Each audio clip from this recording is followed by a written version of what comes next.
Miami Mall aliens, we did that, and the Las Vegas one on part 1. So you don't want to miss that. Go back and watch it. We have Ginger Bailey, Yeah. who's channeling my wonderful son Erik, who's on the other side.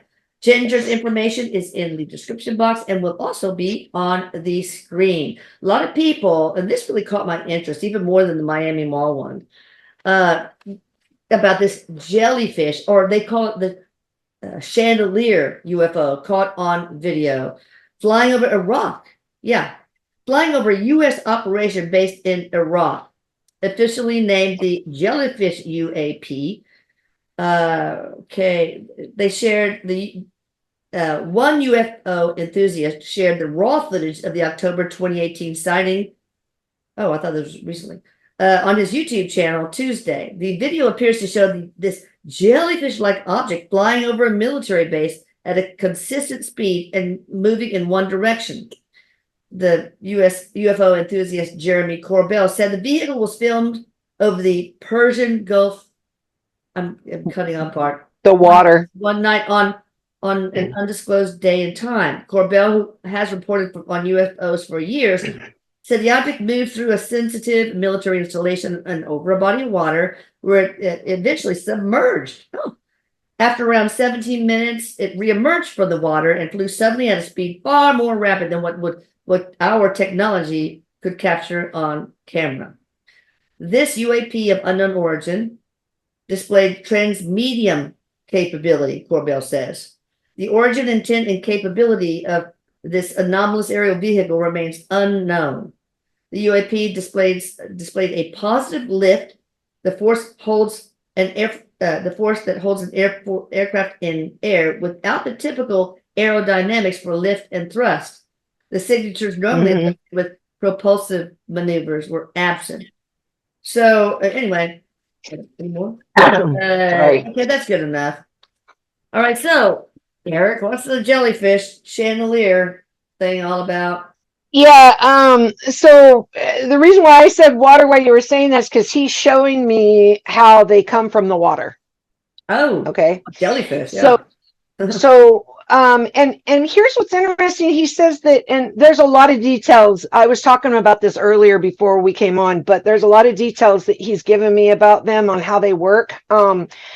This is actually a craft. It's like a reconnaissance. Yeah, craft type thing. And so he says there's not actually an alien inside of this, that it's almost like we have drones, and we operate them from afar. And that's how these are operated. And these alien beings live in our ocean, and they don't stay in one place. He says, he shows me how they move, like they'll be somewhere and then they move, and then be somewhere and they move. Now, what's interesting, what I was going to say a minute ago when we were talking about jellyfish, he says that the operators of this look similar to this thing, and it's more of a cephalopod type shape instead of a jellyfish.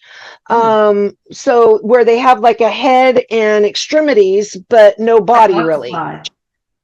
Yeah. And he shows me like, go ahead. Well, we did a series about different animal forms, of course, one being squid, jellyfish, etc. And Erik said that those are all extraterrestrial in origin.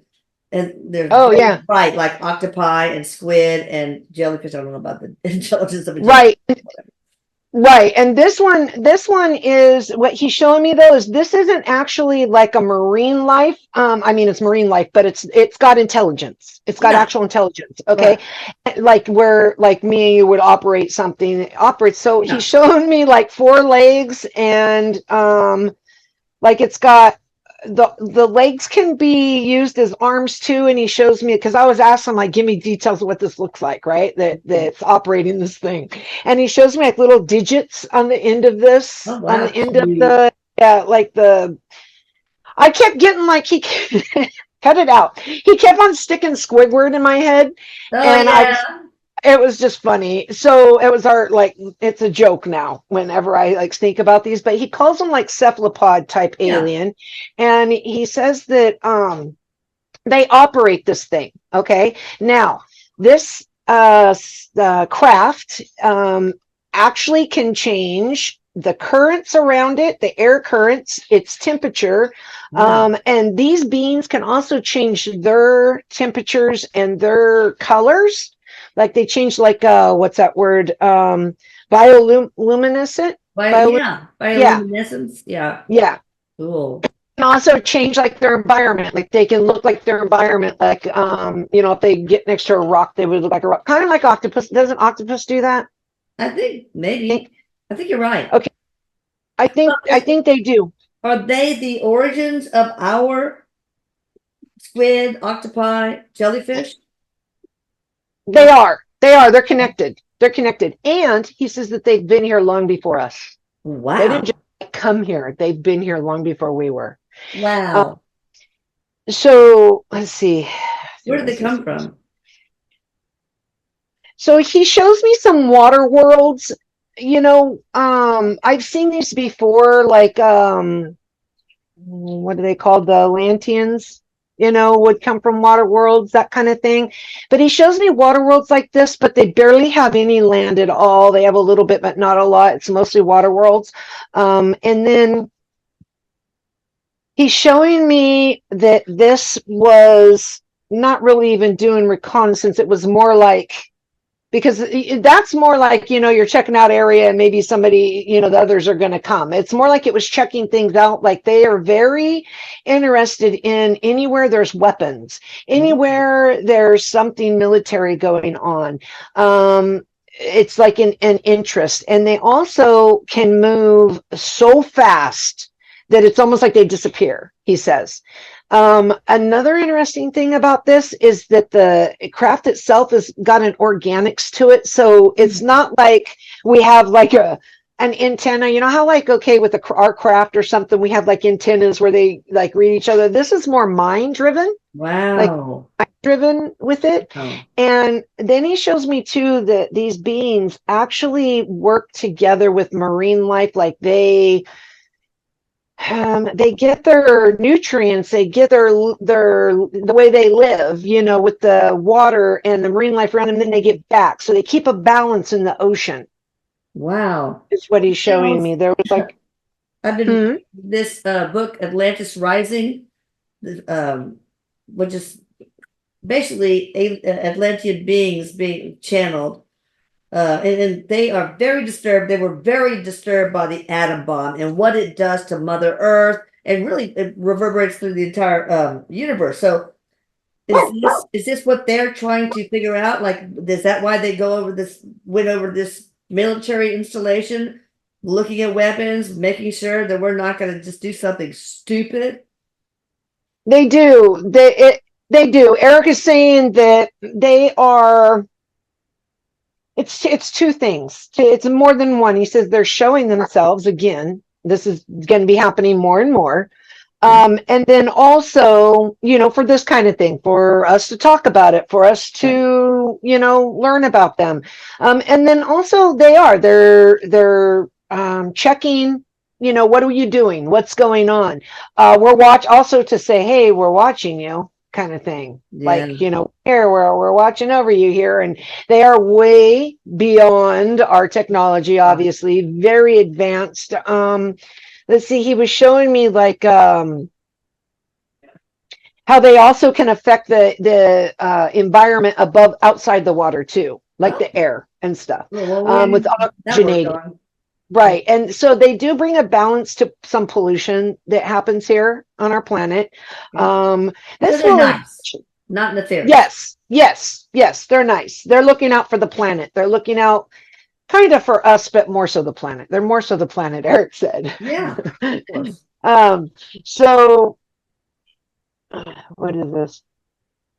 So he's showing me like the changes in our temperatures and stuff. Like they can affect weather too. Wow. Like the weather, the ocean water, the ocean. I think the ocean does affect the temperatures too, but they can affect both. And then also they have this thing he's showing me, like where they can't be detected, like they're not detected by like radar or sonar or whatever. Like they're cloaking mechanism, I guess. It's almost like it's like it goes through them. instead of, because it has to bounce off, right? I'm not Yeah. sure on how this stuff works, but I think it has to bounce off of a surface or something. I think so. But Erica's showing me it usually will bounce off of a surface to see it. And that's why there's you don't see any moving parts on these things, really. They're just like very like still, quiet, no sound. Oh, and that was another thing. You just showed me like their propulsion. Their propulsion is just an energy that they put out into the currents of the air and temperature. It's really like beyond like what I can like comprehend, really. But he just, it's the only way he can show me is changing like currents around it, and the temperatures around it, and that's how it propels itself. And that's also why it can go a lot faster. Like if we knew how to do this, we would be able to do that, but of course, our bodies wouldn't be able to handle the, what is it called? Inertia. Inertia. Yeah, the movement of it, of how fast it goes. But that's how like it moves quietly and it penetrates, like it gets penetrated by things that it's trying to find it with radar or sonar. Both of them. They're underground, you say? Do they just float around there, or do they live in like communities, cities? Do they have any dwellings? He's showing me like it is a dwelling. Let me see, is a city like? Yeah, he's saying it is. It is like living underground, but he says it moves. So imagine a craft, or like, but it's not even really a craft. It does move though, but it doesn't come, he's not really showing me like it coming out of the water. It's something that can move in the water. They don't stay in one place a long time because the way you give balance, he says, the way they balance the environment is by movement and not staying anywhere for very long. Plus, they grow too. He's showing me like smaller communities, bigger communities of them. Most of their existence, though, is about keeping balance here in our planet. Are there more than one of these communities that just move around? Yes, there's more than one.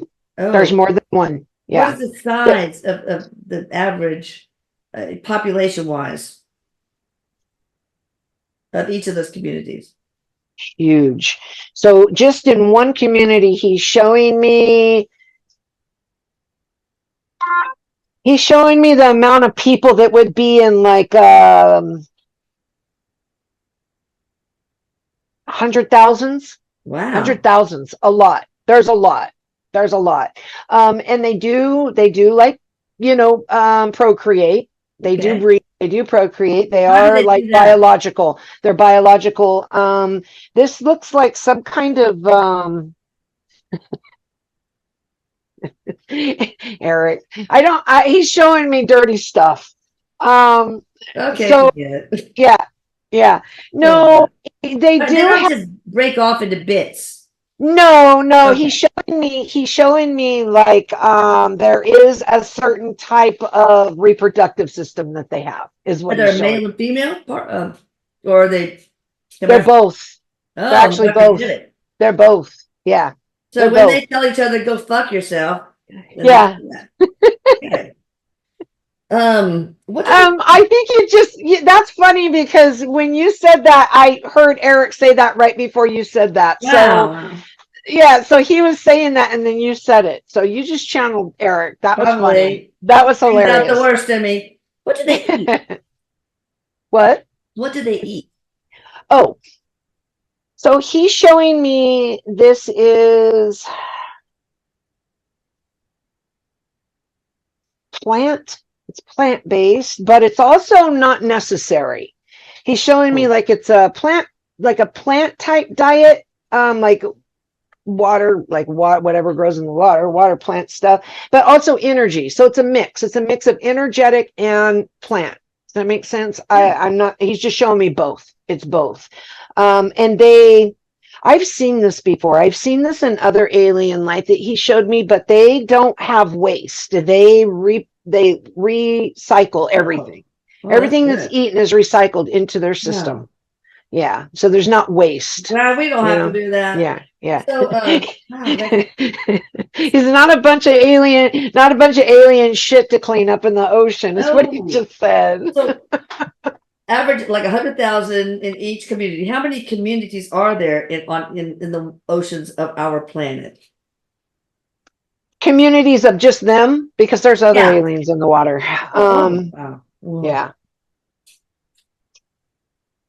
Oh gosh, I don't really have a number. He says that they break off and come back together, so it's not like so they're separate all the time. But there's a lot. It's a lot. He just says, imagine it's a lot. They're all over the place. Yes. Well, I'm glad they're here. We need them. All right, Yeah, so they do are help. they related to Atlantis in any way, shape, or form? They are. They were here. They were here. Yeah. They do have a connection. Yes, they did work together. You know, the other one that starts with the M, I can't remember. So what was the relationship there? He just shows me them working together. They have been doing the same things. Now they do evolve, of course, as the planet evolves, like their the way their temperatures will change, or the way that they utilize like the environment around them, because they do utilize our air too, and they breathe some of the other, what is it, nitrogen, different elements. Okay, so as our planet evolved, they evolved with it. So that's about it with their evolution. It's not like, okay, we went from monkey to people. It's not like that. But it's like they've been here even before Atlanteans. They've been here, he said. They've been here a very long time, like when dinosaurs were even here. So they work together, as in just bringing balance. And Atlanteans did this too. They had a big part in keeping the planet balanced, Well, in the dark ages of Atlantis, the Anunnaki, convinced the dark priesthoods or whatever, I can't remember, to try to gather energy from Gaia, and they would emit these certain frequencies that were very harmful. I may be misremembering, but it's a Mother Earth. The Great Flood happened, wipe all those antennas and all that were deep under the ocean away, and stop that nonsense. I'm wondering, since they could affect the environment, if these beings under the orders of Mother Earth helped facilitate the deluge. Erik is saying yes to that. He's saying yes, not in a nefarious way, though. Like things will happen, like say, he's using this for an example. Say a tiger takes down elk or something, to eat. It's not because it's mean, it's because it's keeping the population. It's needing to reprocess the cycle of life, that kind of thing. Yeah. So this is almost like a recycling, he says, like the I just call them cephalopods because that's what they look like. Yeah. These cephalopod aliens, they there's a certain recycling going on, and it wasn't just with the Atlanteans. It wasn't just with them. It was also other like times too, throughout when humans were here. Also when there's tsunamis, things like that. It's not that they're trying to be mean. There's just, they work together with Mother Earth, and this is a cleansing type thing that happens. Well, we had that one coming. What did they think about humans? Gulp. Primitive babies is what Erik said. Primitive babies. Yeah. I want a pony. There's almost like a sympathy, as like you would with the baby that's trying to learn to walk and falls down, like, oh, they can't help it, they're learning. There's kind of like that kind of sympathy. But then again, they're here to kind of look after things in a way. So, it's not like they think anything like bad really, but they just see us as very primitive, very childlike. Yeah. So has anybody ever caught one accidentally? Like with a net or anything like that? So what he says is they have, but not a grown one, like younger, like littler. And it's not like, okay, they got the little kids running around, but they do have different age. Ages. But they had caught like younger ones, that have been caught in like currents or something and then got off track. They didn't know what they had.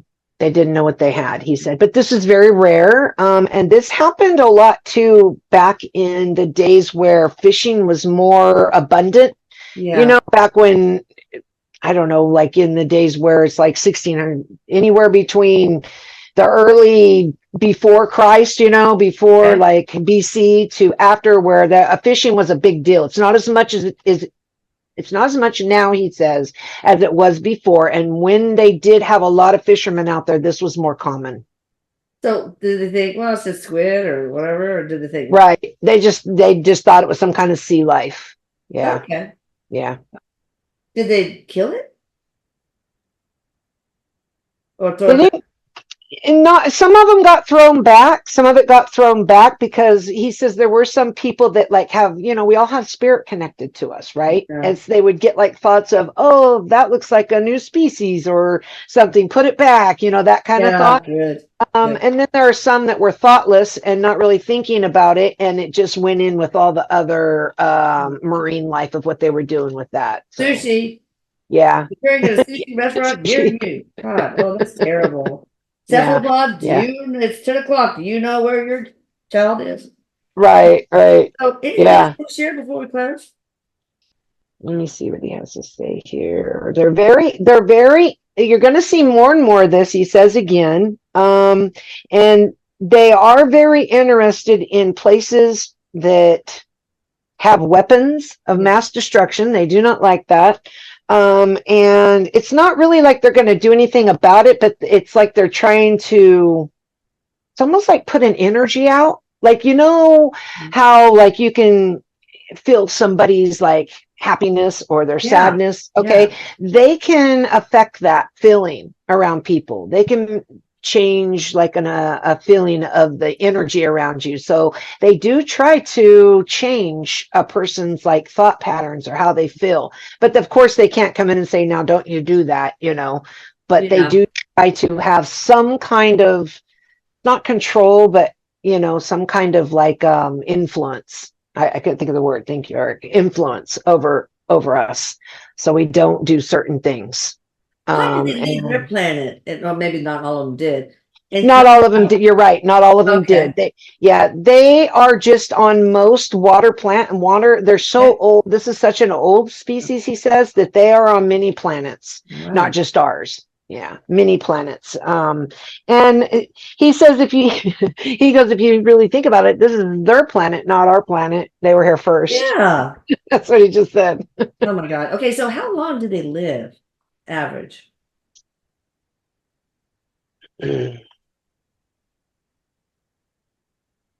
So he's showing me a long time. They have like a lifespan, they're averaged because some are younger and some are older, but their average lifespan, he shows me about 150, 160 years.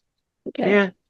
Yeah, longer than us, but not thousands of years. Yeah. So in Atlantis Rising, the Atlantean that's being, or maybe it's a Syrian, not Syria, but Sirius, like from the constellation. Right. Said that really we should have been able to live thousands of years, but the bad Anunnaki and their, you know, great experiment that they took over to create humans, they stripped us of different genes that made us telepathic, made us telekinetic, had psychic power, all that, plus the ability to live, you know, thousands of years. Like, yeah, it's true. It's true. Because we were created by aliens putting, you know, changing our DNA, changing the DNA, adding to it, taking some things out. So we were created like that. But Erik says that some of this is necessary for the human experience because, you know, first of all, population control.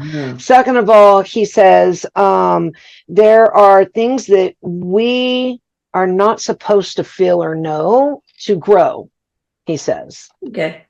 Yeah. And if you live thousands of years, I mean, you can't just like, let's rack up the human experiences. Boom, boom, boom. I mean, unlike the one that if you live 1,000 years, I mean, it's, all right, I got the message. Next.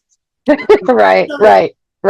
So what do they think about HAARP, HAARP, that's this installation in Alaska that is weather control. This high frequency into the ionosphere, supposedly studying it, but it's slowly building up in frequency to heat up the ionosphere, which will eventually destroy. Yeah, it is messing with our weather. It is messing with our weather. So they have to work extra hard, is the way he puts it, to make better balance. You know, the more we unbalance things, the more they have to work to try to get it back into balance. Now, there's not just them. There's other things on this planet, like fairies and, you know, different things like that help with the balance of nature, and Mother Earth herself. But they are really more about marine life. They're really more about the ocean, but they do care, because that does affect the waters. That does affect the universe of the Earth, is what he's saying, like the universe of our, what would you call it, our atmosphere, he says. So they're not happy about it, but again, they can't really do much, because this is also part of the human experience. You know, I mean, we do things that we think we're doing good, and they end up not doing so good things. Not good. Us and the planet. So y'all subscribe and hit the notification bell, because we're collecting questions about HAARP, about chemtrails, about the Anunnaki planet Nibiru, and a bunch of other stuff, because I'm really getting into this Atlantis Rising book. But Erik, do you have anything else to say before we close? Were there any questions that anybody had about this? No. Nobody has. No. Okay. He's saying that some people are thinking that this isn't real, so that's why I was asking if there was any questions, because he's like, there are people that are wondering if this was just fake and made up, and he's saying no, it's not. It was real. It was a real thing that happened. Real. The raw footage anyway. It's just that things that our eyes are not used to seeing, and you know, I mean, it did kind of look jellyfish, he says, but it's more like cephalopod type, and it's hard to believe sometimes when you see things that you're not used to seeing. You know, so plus there's a lot of people a mini-me drone out to surveil. Right. There weren't aliens inside of it, he says. This was almost like, just like surveillance, checking on things. And they do this often. Oh, and he says that these things also, they move fast, but they even can like kind of cloak themselves. Not that they go invisible, but it looks invisible because they cloak. Right. Yeah. It's cool. So Ginger, do you want to ask anything? Or say anything? No, what's going on? No, oh, you mean with like business and stuff? Yeah. Is that what you meant? Oh, what you got going on? You always have I'm having a sale. I always have some kind of sale going on. I'm just having the summer sale for the fitness and nutrition, and for the 60-minute reading. And I'm not sure if people know this, so I'll just remind them, but with the nutrition and fitness, after you have a session with me, you also have access to me forever. To talk to me about nutrition and fitness questions, because that does come up afterwards, and also I'll probably have another sale coming up towards the end of the summer, but right now that's what I have going on. That's cool. Yeah. And then also I have the teaching, the training one, which, you got nothing to lose to try it, because if you don't like it, then I'll give you money back, and you don't have to do that. Oh, you'll like it. Yeah. Yeah. And you're a great life coach. You really helped my son Lucas. Oh, yeah. I have life coaching too. Yeah. I really enjoy all of the sessions, all of the different services I do. Erik makes it fun, and I just love meeting people. I love meeting all the CE peeps and the Atlantis peeps, all of them. Yeah. Well, you're just a people person. All right. Thank you, Ginger. Thank you, Erik. Thank you. Behave yourself. And you guys, again, hit the subscribe button and hit the notification button. You know what? Yeah. And Erik says, love you, Mom. And says, love you to everybody out there. I love you, sweetheart. Yeah. Bye. Bye. Bye. Thanks, Ginger.